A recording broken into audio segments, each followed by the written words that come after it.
Nous avons mis en place des démarches participatives depuis une quinzaine d'années, qui se fait, je dirais, sujet par sujet.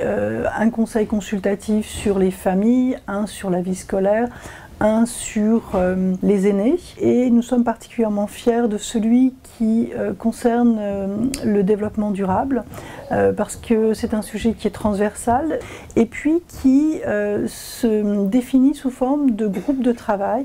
Pour chaque groupe de travail, un thème, un groupe piloté ou copiloté par des citoyens, et puis un rendu qui est fait en plénière, puis rendu aux élus. L'engagement.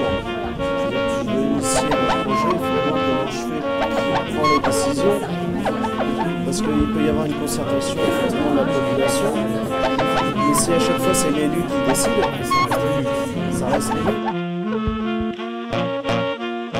Les groupes de citoyens sont recrutés entre guillemets sous la forme d'un avis qui est défini au niveau du magazine et du site internet de la ville pour faire un appel à candidature. Et à partir du moment où il y a un thème de travail qui est défini, il y a de nouveau une ouverture par le magazine, la newsletter ou le site de la ville à d'autres personnes qui ne s'inscrivent pas dans la durée de ce conseil de citoyens qui dure en règle générale 3 ans, mais qui peuvent uniquement participer, s'intégrer dans les 3, 4, 5 réunions de travail, les 2 ou 3 mois qui seront nécessaires pour travailler sur un sujet particulier. Vous avez toujours la même personne. Et puis alors, ils prennent la parole et ils la gardent pendant super longtemps. Alors nous, on a mis en place par exemple des réunions de travail, c'est 1h30. 15 minutes, qu'est-ce qui s'est passé avant? 15 minutes à la fin pour faire la conclusion et dire l'étape prochaine, et 1 heure au milieu.